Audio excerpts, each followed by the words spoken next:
Adobe ফটোশপের মাধ্যমে আপনারা কেমন করে এরকম ধরনের ডিজাইন করবেন, চলুন দেরি না করে দেখা যাক।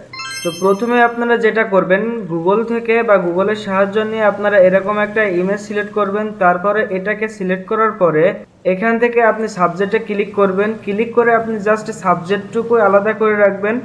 এরকমভাবে সাবজেক্ট আলাদা হয়ে গেলে কন্ট্রোল জে প্রেস করে আলাদা একটা ডুপ্লিকেট সাবজেক্ট লেয়ার বানিয়ে নেবেন। তারপর এটাকে আনভিজিবল করবেন। এখান থেকে আপনি টেক্সট অপশনে যাবেন, যাওয়ার পরে এখানে আপনার মনের ইচ্ছা অনুযায়ী আপনি সেটা লিখতে পারেন। তো লেখার পরে আপনি চাইলে এটা বড় করতে পারেন এবং এটার ফন্টটা আপনি চেঞ্জ করতে পারেন। তো আপনার মনের মতো আপনি ফন্টটা দিতে পারেন, আপনি যেমনটা চাচ্ছেন আপনি সেরকম ফন্ট দিতে পারেন। তো আমি ইউজ করেছি মনসেরাত, তো আপনি চাইলে এই মনসেরাতটা ইউজ করতে পারেন। তারপরে এটাকে আপনি এখানে যে রাইট বাটনে ক্লিক করবেন এবং স্মার্ট অবজেক্ট করে নেবেন। স্মার্ট অবজেক্ট করার পরে এটাকে কন্ট্রোল টি প্রেস করবেন। টি প্রেস করার পরে আবার রাইট বাটনে ক্লিক করে এখানে 90 ডিগ্রি রোটেট করে নেবেন। তারপর আবার রাইট বাটনে ক্লিক করার পরে এখানে পার্সপেক্টিভ অপশন আছে, এটা ক্লিক করবেন। ক্লিক করার পরে এই কর্নারটা জাস্ট আপনি এটাকে এভাবে মিলাবেন।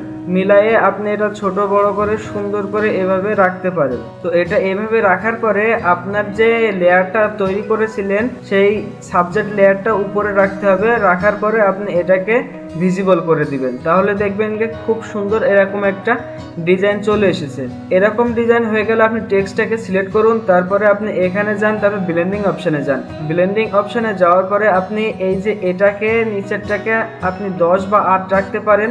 আর এখান থেকে আপনি অপাসিটিটা আরো কমাই দিতে পারেন, যেমন এখানে 30 কিংবা 35 রাখতে পারেন। তো এটা এরকম হয়ে গেলে আপনি জাস্ট ওকে বাটনে ক্লিক করে দেন। দেখুন এরকম সুন্দরভাবে ডিজাইন হয়ে গেছে। তো এরকম নিত্য নতুন ভিডিও পেতে অবশ্যই আমাদের চ্যানেলটিকে সাবস্ক্রাইব করে রাখুন এবং ফেসবুক থেকে দেখে থাকলে ফলো দিয়ে সাথেই থাকুন। ধন্যবাদ সবাইকে।